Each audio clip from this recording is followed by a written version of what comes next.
Solidarity and shalom, everyone. Hello, hello. Today is a very special day. I have a very special guest with me. Would you like to introduce yourself, Comrade? Hi, I'm Andreas. I'm 25 years old. I live in Austria, in the state Upper Austria, next to the German border. I am a member of the Communist Party of Austria since I'm 19. I'm also head of our local branch of the Communist Party. And since a few weeks in our village, I'm also a member of the local council because we had elections a few weeks ago. That's right, and that's the big topic in the communist world that has come out in these past few weeks is this electrifying success in the electoral at the municipal level in Austria, where not just you but a lot of your comrades won in elections in this past, and specifically in the city of Graz, where they won. They won in a plurality. They won a minority, but they got the largest section of the vote, and they can form a local government there, which is really amazing. And not even the communists expected this, which was really the interesting part. So what can you tell me about that? Because you ran in these municipal elections and won. What was the feeling like leading up to the election? What was that like? In our village, I was expected to get a seat in the council because we are a small village. I know everyone, and I think many people didn't vote me because I'm a communist, because they just know me. Right, and I think that's something we can learn about a bit here in the United States and in other places where communists don't have the best electoral successes. And I think it's, well, ask the people. Like we always want to start at the most grassroots level, like the village or the town, the small town or the little hamlet. That's where you want to start winning your seats, at the ground level. And how do you do that? You don't go around saying, subscribe to the dialectic revolutionary ideology of Marxism. No, you appeal to the people. In a small village, if you know them, you go and talk to the people. People know Andreas. You went and talked to them. They know him as a person and as a communist second. And I think that that's really important, that we really need to put our human face forward. And I think it's a good thing that we're doing it today, because with the cameras today, because talking about this, putting our faces forward and appealing to the sensibilities of our community. And I'm sure that you told the people in your community, like, I'll look out for your interests, not the interests of someone else or some other entity that wants to come in and maybe build some kind of store here or a factory or anything. No, the interests of this community will be held in my heart. And that's the sort of rhetoric that, not just on the electoral stage, but just building support in general as communists, that we need to look at. And I think that obviously the Communist Party of Austria has been successful in doing that because of the electoral success, not just in Graz, but across the country. I mean, what were your thoughts when the results started to come in? At first, hi Tim, comrade of mine.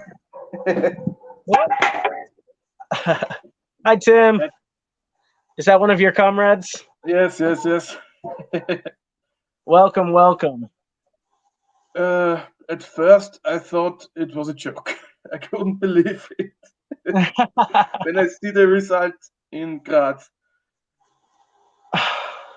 Yeah, I mean, it's sort of something that I wasn't expecting, because I'm sort of a nerd. I pay attention to elections that are going on across the world, and I keep really close tabs on our fraternal parties within the international meeting of communist and workers' parties, right? Fellow fraternal parties, and the Communist Party of Austria is one of them. The polls didn't show this. The polls showed them fairly high for the party, but they didn't show them winning, especially not in Graz. And I think even the leader in Graz or the party of something said, oh, we weren't expecting this, but we're listening to the mandate of the people, and we're going to do our best to provide for them. And I think that that's really cool. And I think that, it shows that you can build support and teach people about socialism and building a better life and making them more class conscious through electoral politics. We know we're Marxists. We understand that winning elections isn't going to change the base structure of society. We know that, but what it does do is it builds support. It's a tool, and just as Lenin used it as a tool, so can we. The success of the communists in Graz started in the early 90s when the rest of the party was broken. Of course, after the fall of the USSR.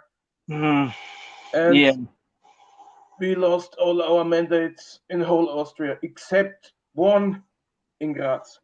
Graz was the holdout, practically.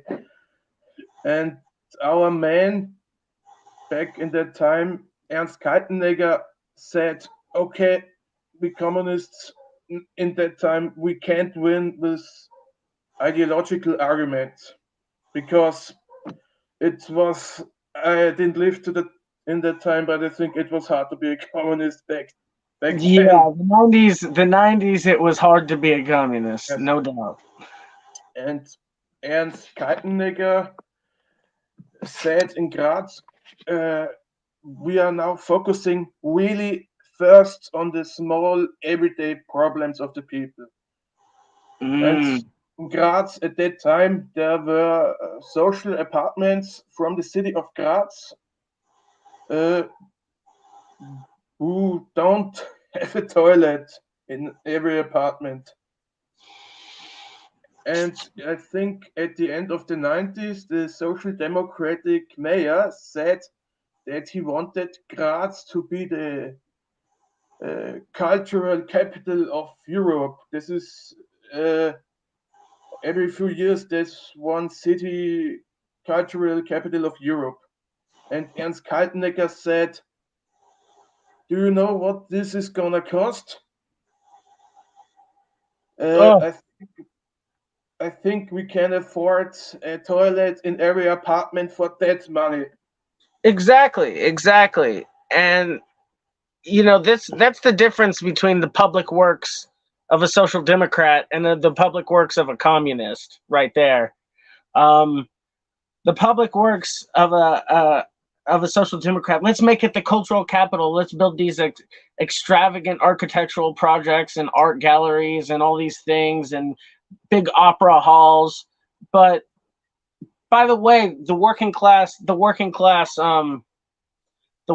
apartment blocks down the street don't have fucking toilets. People have to go somewhere else out of their homes to shit, like it's the previous like it's 2 centuries ago, like it's 200 years ago. And just saying hello to all the comrades coming in and trying also not to knock over my camera. Awesome. Hello, Lumpia Logic. Hey, Dust James and Tim Strasser. Good to see y'all. Welcome, everyone. Again, just reminding everyone, we have Communist Council member in Austria and Communist Party of Austria member, Andreas Auzinger. It's from, I think you said you're from Outer Austria or something like that, is what you said? Austria is the state.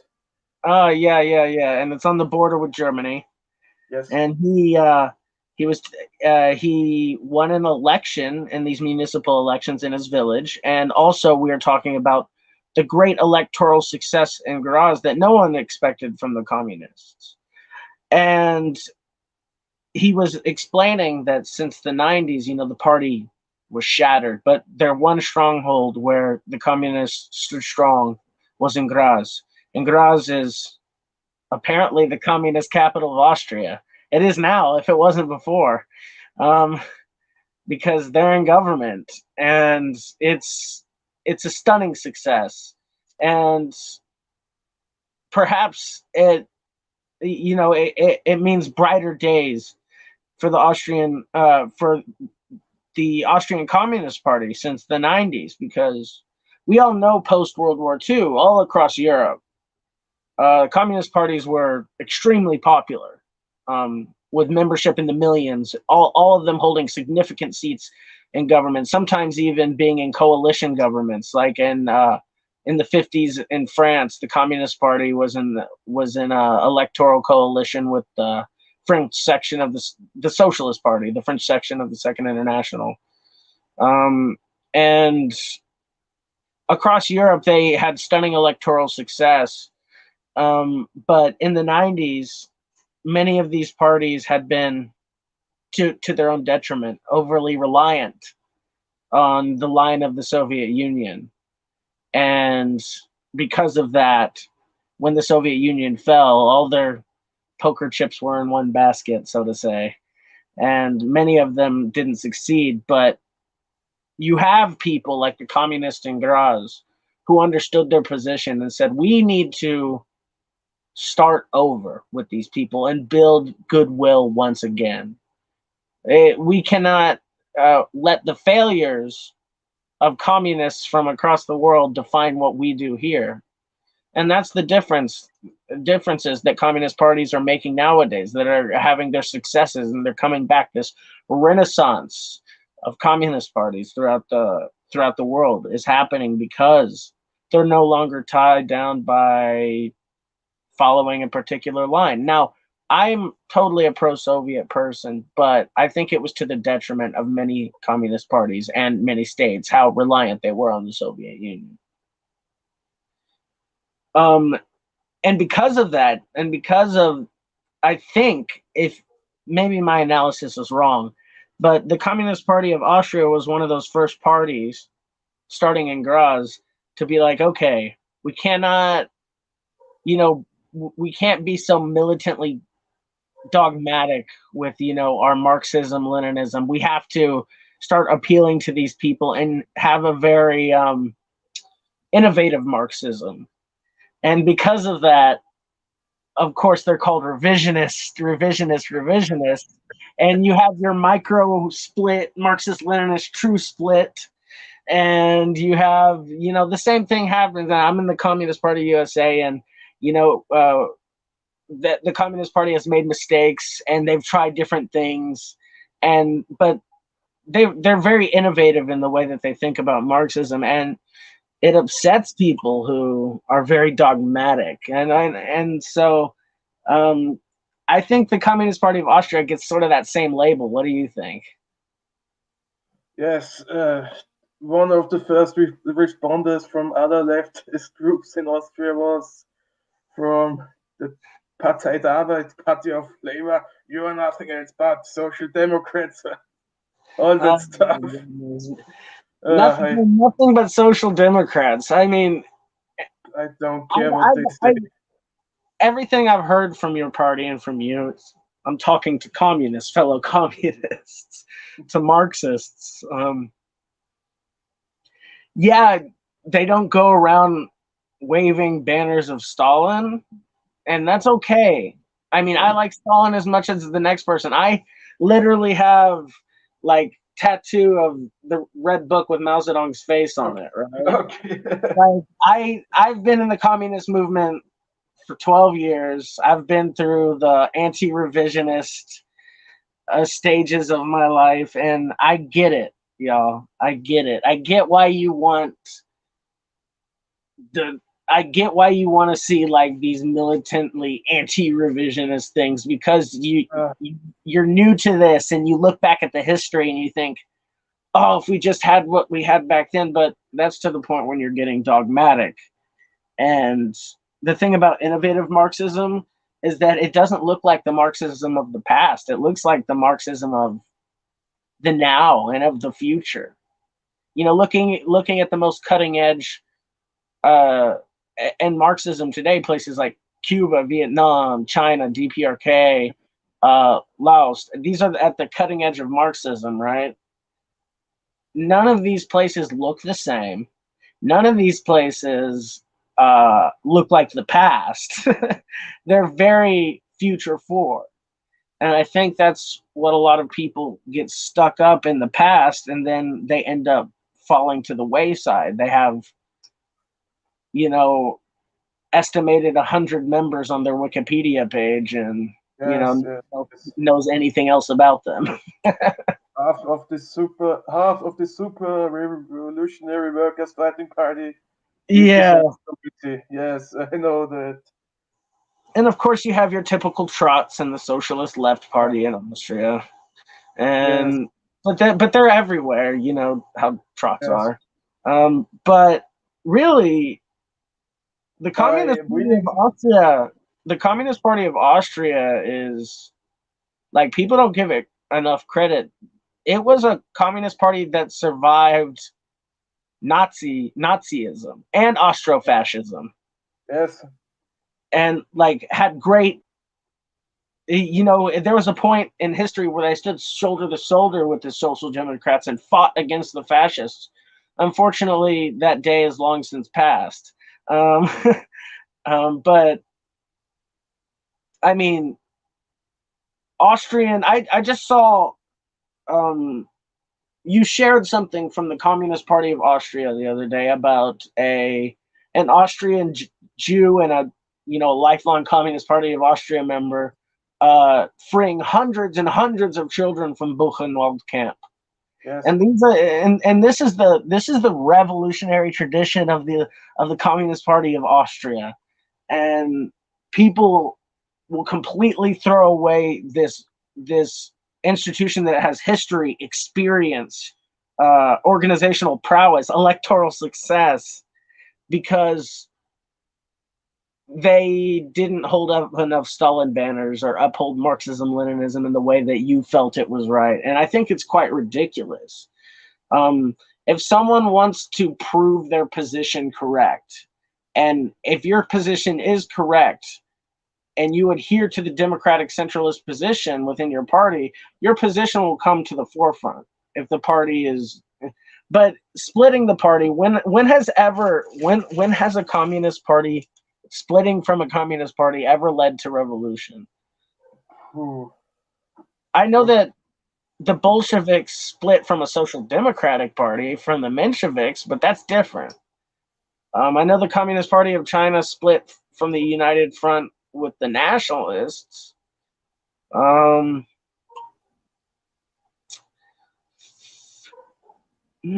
know in Eastern Europe, a lot of the parties merged. I don't know about splitting, though. Splitting never leads to success.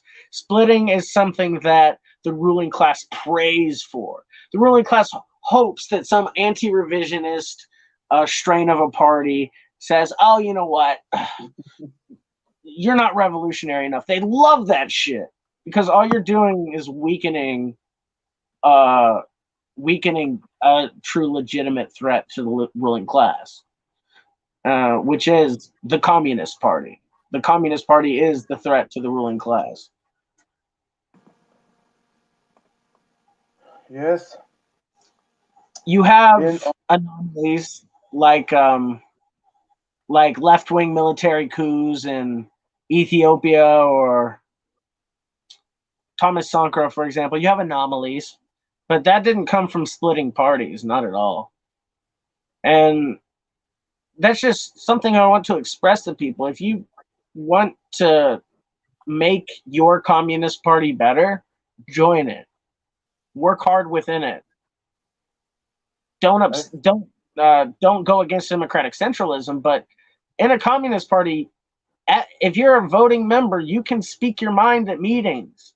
You can voice your opinion. You can put things on the table to be voted on and to be presented to. And, you know, it's a very democratic process, and you get that chance. But just splitting off and joining some micro party isn't going to help anyone. It isn't going to help anyone. I know a few of our historians, and they say even that the Communist Party of Austria was founded too early because the Italian Communist Party and the French Communist Party will all grow bigger. They founded, I think, in 1921, when there was a clear split between also in the Social Democratic workers. But the Communist Party of Austria founded directly in 1918. And so it was easy for the Social Democrats to portray us as these ultra-left adventurers. Yeah, yeah. And that's interesting. Yeah, you see a lot across Europe that the parties were founded in 1921. The Communist Party USA was founded in well, technically it was founded in 1919, but it was two separate parties at the time. And what had happened is that John Reed and those folks went to the International and said, and he was a part of the Communist Labor Party, and then there was the Communist Party of America, and then the Communist International said, no, go home. We don't want to hear from you until you go back and merge your communist parties into one party. And then when you do that, you can come back and talk to us. And by 1920, the CPUSA was formed, and we were invited into the Communist International.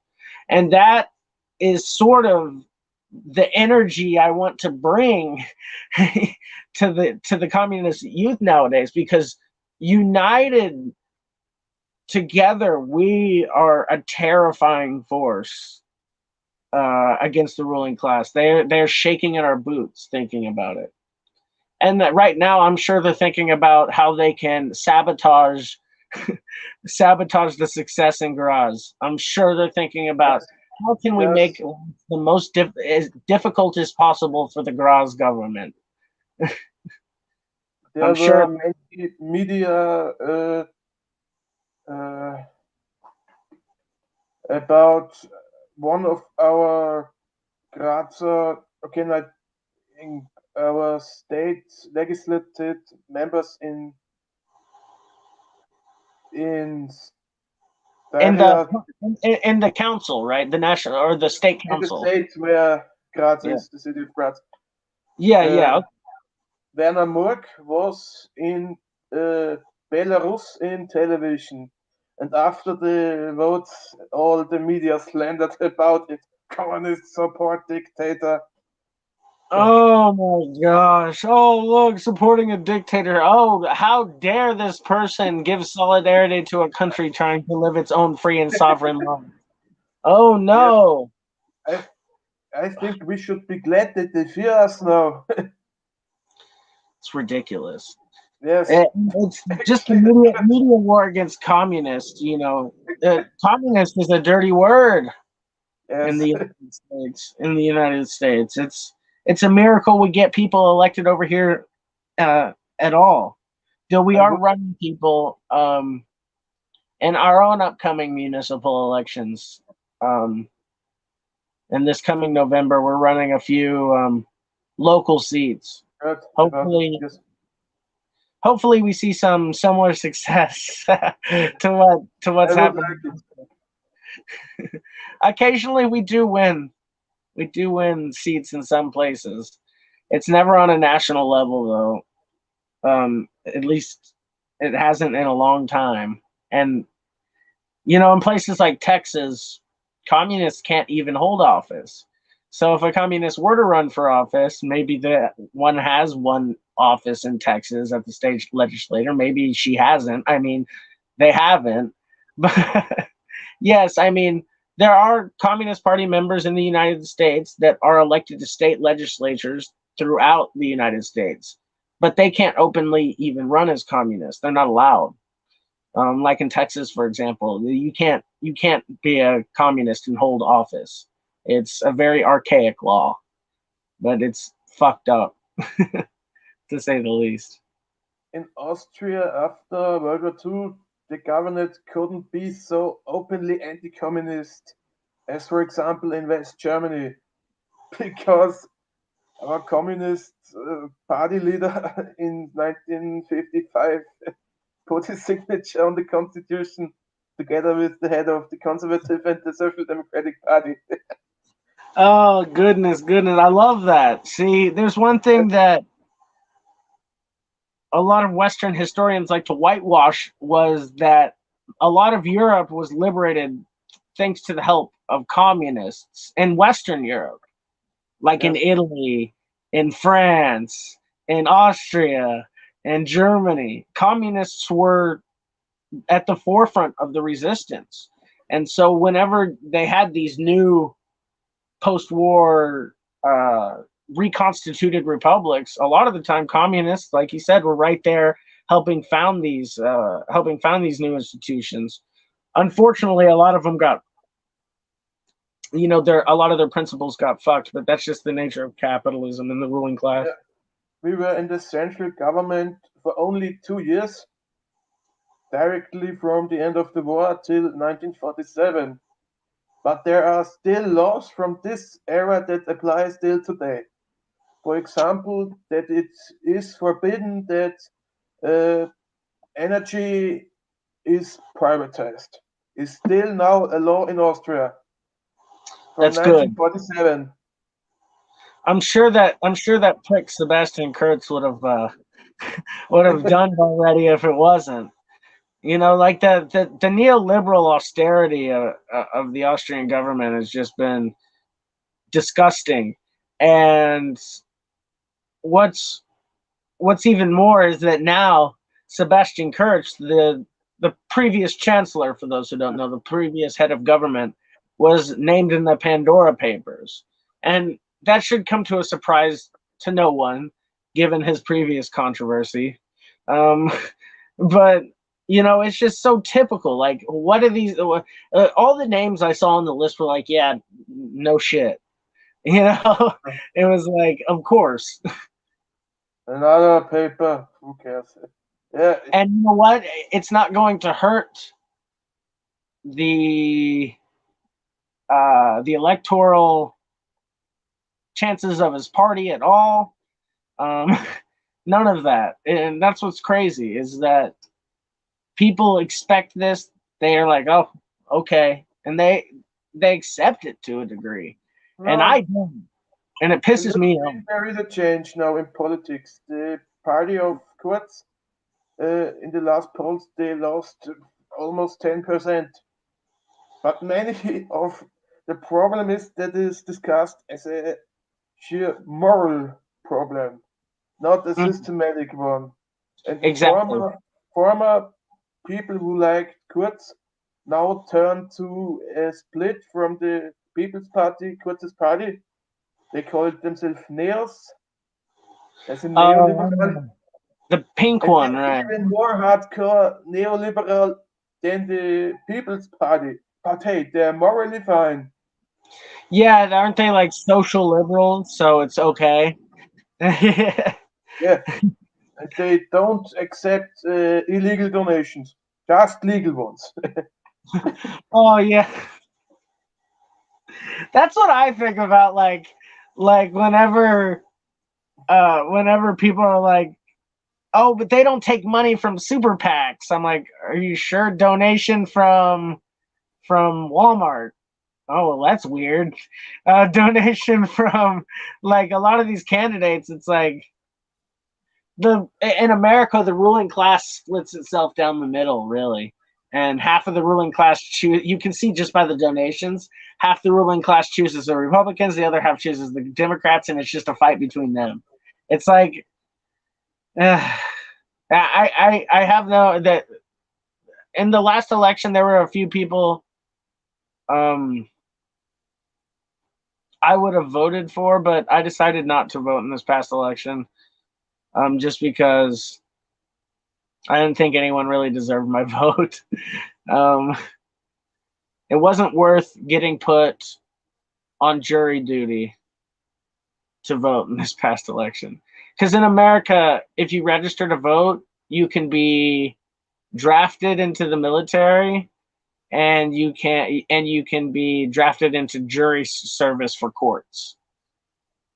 And Okay. if you don't register to vote, then you can't be drafted, and you can't be. So yeah. In Austria, there was a referendum about the end of conscription into the military in 2013. It was my first election. Did it end the? Is the conscription ended, or did you No, have? no, it's still. Have you But done? I voted for preservation of conscription because, as a neutral country, the official line of the Communist Party in the time was to vote. Didn't vote one of the two to vote. I don't know to say unofficial somewhere else. Right. So have you done your service yet, or? No, I was not ready. They say I was too fat. You can you like pay out of it? No. That's why so many people I know make fun of me. You voted for conscription, but you didn't go to the military because you were too fat. Yes, you can, when you don't want to go to the military, you can go and make an alternative, like helping the Red Cross or helping in a hospital like that. Yeah, that's probably what I would try to do. I know that Austria doesn't go to war, but they do some. Do they ever send like? I think they send troops on UN peacekeeping missions. So fuck that. Yes, No, I ain't getting put on no peacekeeping mission. but they Fuck don't use no. conscription soldiers for that. That's Hmm. Hey, Italian communist. That's my. Hey, that's your neighbor in Italy. I heard that there are soon protests in Italy against a meeting of politicians. I think G G20 summit. I heard that some comrades want to drive to Italy to protest against it. Oh yeah, Yes, there's that summit in yes. Glasgow. I think it's in Glasgow, and I think Russia. Putin said he wasn't gonna go. He was like, "Nah, I'm not gonna go," which I think is hilarious. Um, whenever, I'm sure there a large anti-Russia sentiment in Austria. No, because we are a neutral country, and most people like the neutrality. At first, the people didn't like it when it was in 1955 when Austria in his constitution said that we're going to be neutral. Everything say it's the communists' fault. The Soviets forced it on us. Actually, the other parties want to join NATO, but now all are for neutrality. Oh wow, so Austria is not a part of NATO. No, That's fantastic. and the Um, only party who openly wants to join NATO is NEOS. oh my god, that pink party? Yes, Oh my god. They're like the most evil party in Austria, and they're like, "Oh, we're pink. Look at us," and they're so evil.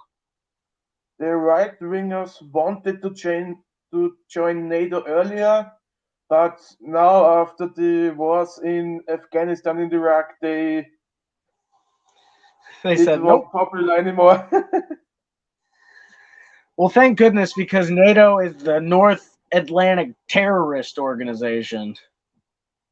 That's what it is. It's just a giant terrorist organization, and it serves imperialism. So there are going to be national elections coming up in Austria, right? Next year.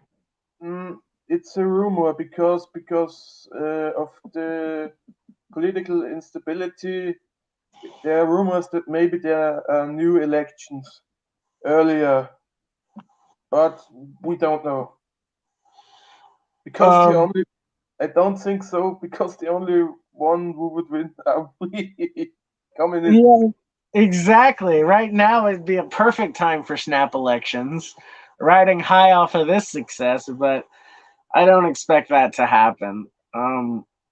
But I think Well, Austria's seen enough of this neoliberal austerity. I think they've made that very clear in these past elections.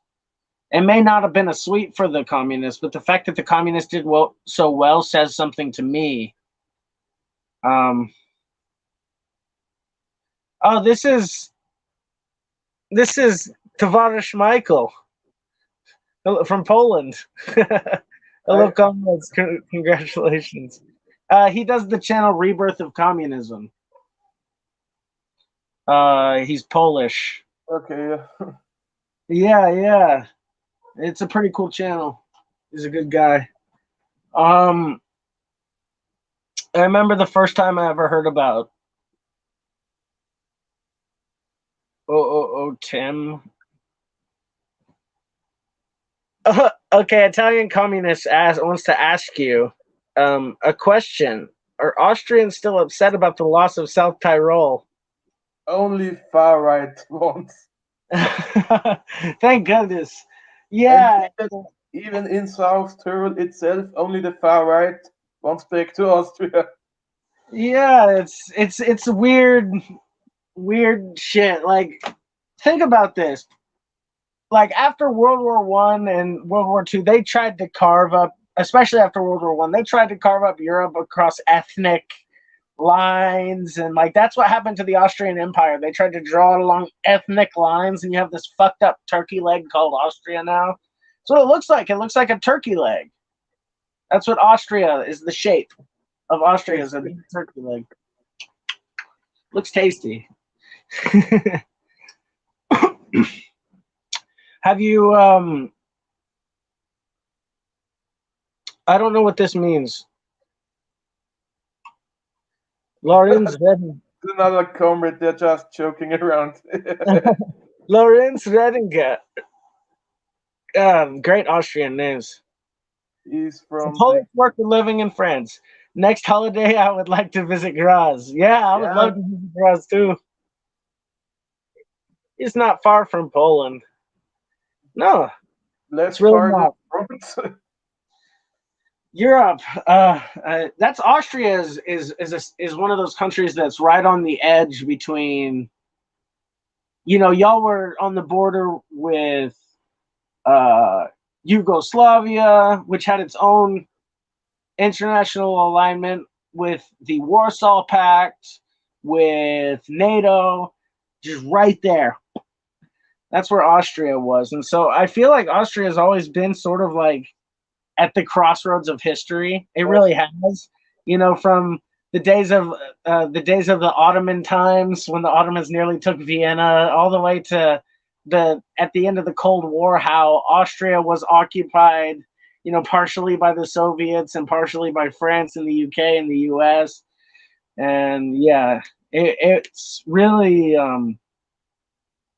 one of those places I feel like that should have the potential for communists to be successful, especially given that it's not a part of NATO, or it was never it always considered itself neutral.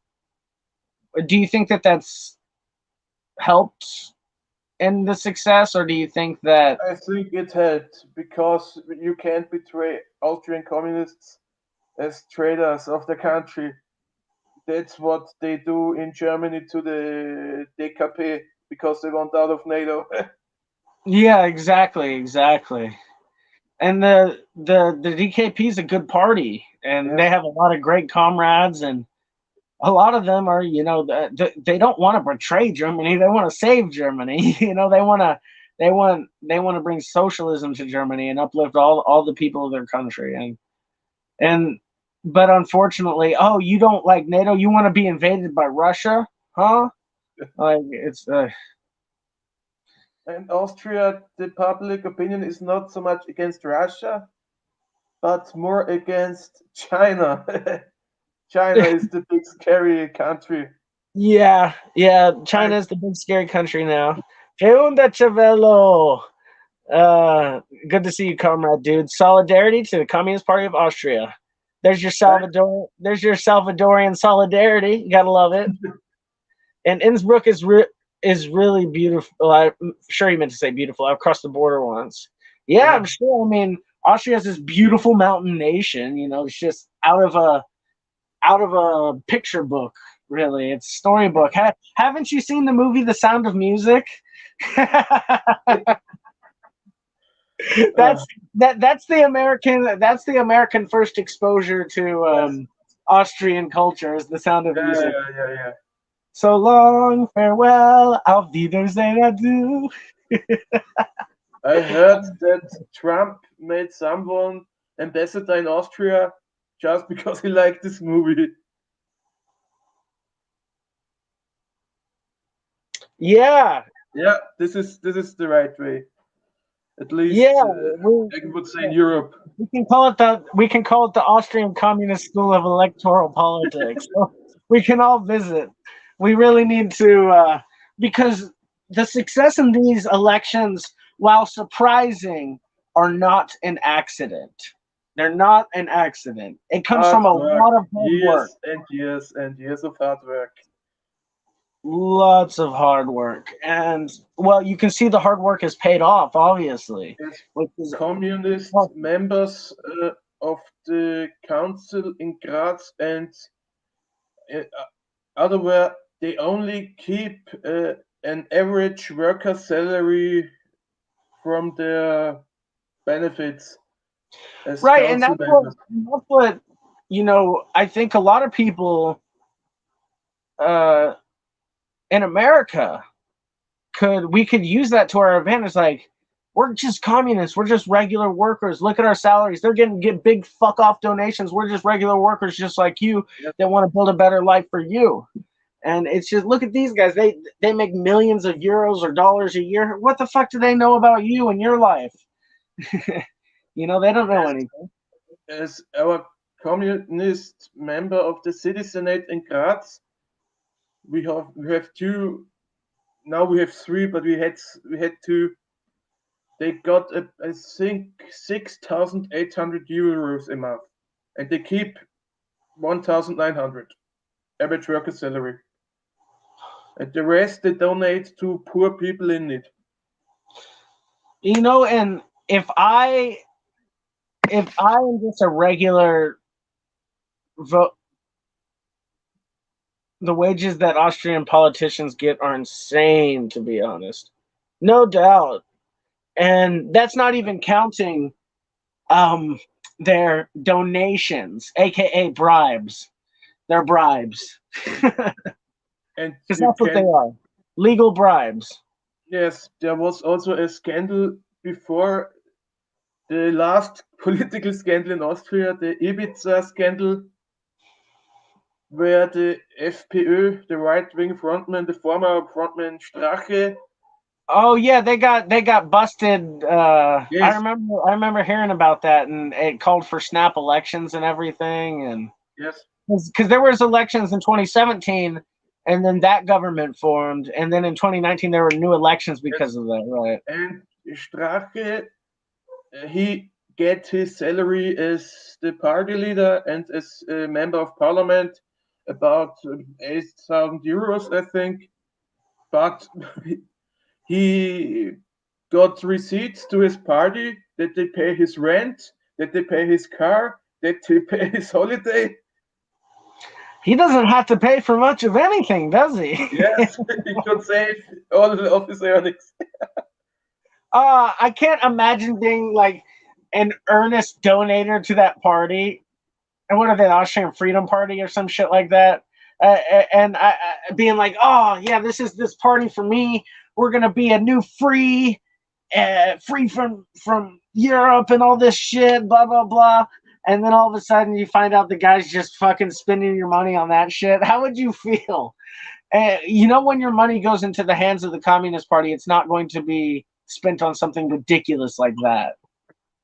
It's just not the way communists are. There is, of course, also this ultra-left bullshit. Why don't you spend it to build the revolutionary party? Oh, yeah, okay. Technically, we're doing that because people like us when we do that. Okay, thanks for all of your money. Now we're going to spend it on illegal guns. Oh, what? No, that's not what exactly like these people think. That's not what we gave you that money for. That's not why we voted for you. You said you were going to give us peace, land, and bread, not more war. Trotsky, Trotsky. You know, that's basically what it is. We're gonna make a big sign, People's War. You know, back in the Bolshevik times, it was very simple. Lenin said, peace, land, and bread. Well, Trotsky was like, no, war, war, war, war. When you get people with helping them, you get them. Yes, this is true. This is true.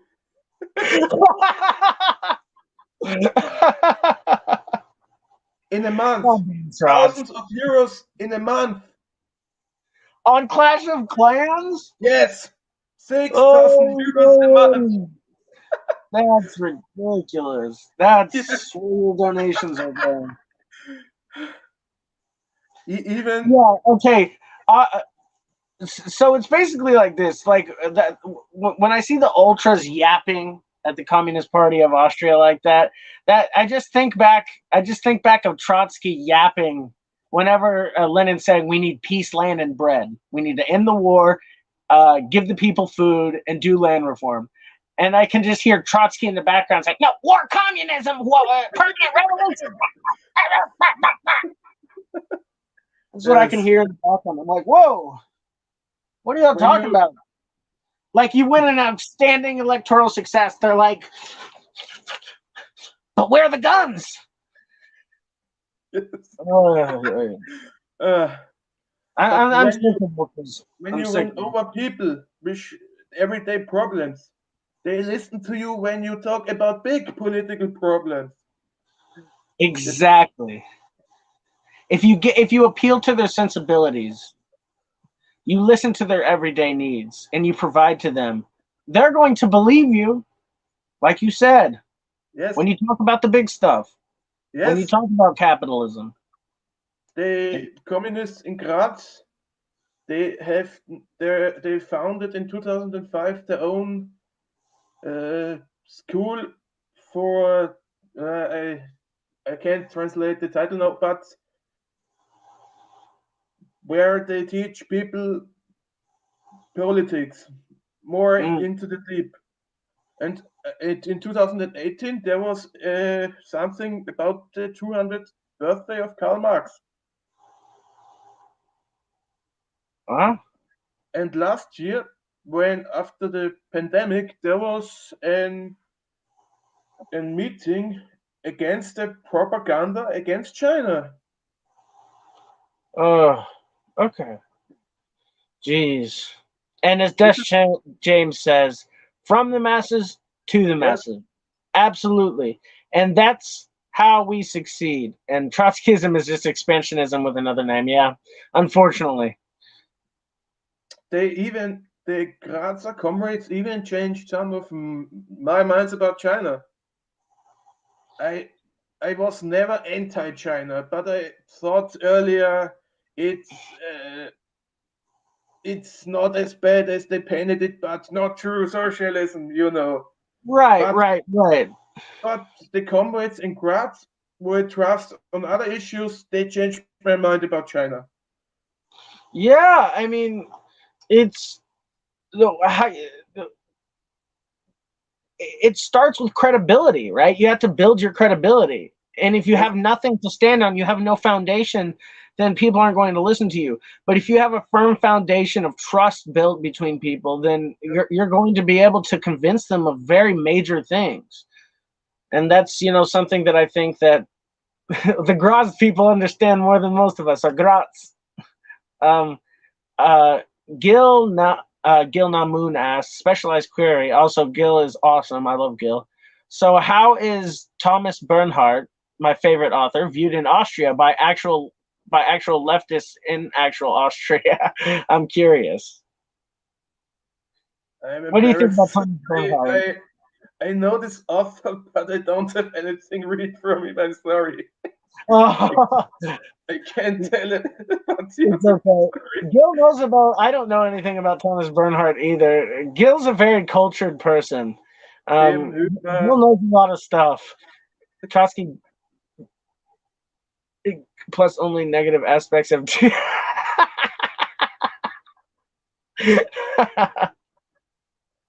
Nothing changed my mind on China. Dust says, "You know what changed my mind on China? Living in China." I got a new comrade in our branch who lived also a few years in China and tell us how great everything is there. It is, you know, it is. That's all you hear about. You're like, we get it, China's great, but it is. It really is. As soon as I want to go there as soon as possible, and also to Vietnam and Laos. Oh yeah, it's. I mean, I recommend everyone, if you ever get the opportunity, really take it. You'll have the time of your life. It's really just an amazing place. But living there, because I was a Maoist. I started off being a communist in 2009, and I was 17 years old, and I was young, dumb, and full of cum. And the first thing I wanted to do was do revolution as soon as possible. And these people that were nearby in Austin were these different Maoist cadres. And those are the first people I interacted with that were in real life that were communists. And that's where I first learned about communism from. And then in like 2013, I met this person at my university, Chinese woman at this university, and she's a communist. And she started, you know, changing my mind about China, talking to me, and you know, then I went and moved to China, and that changed everything. And you know, when it's shown to you, you can't ignore reality when it's right in front of your face. You know, like I called myself a Maoist for a long time after I was already pro China, just because like I wanted to hold on to that identity that I had for so long. But in reality, I was no longer a Maoist. I was like a pro China ML, but I still had a lot of like quote unquote anti revisionist sentiments. And it wasn't until the past couple of years that I started really getting over, you know, revolutionary purity and anti revisionism and really focusing on real politics. You know what I mean? Politics that matter, politics that actually affect people. I was a Maoist for a month. Maoist for a month sounds like a song, a punk song. Yes.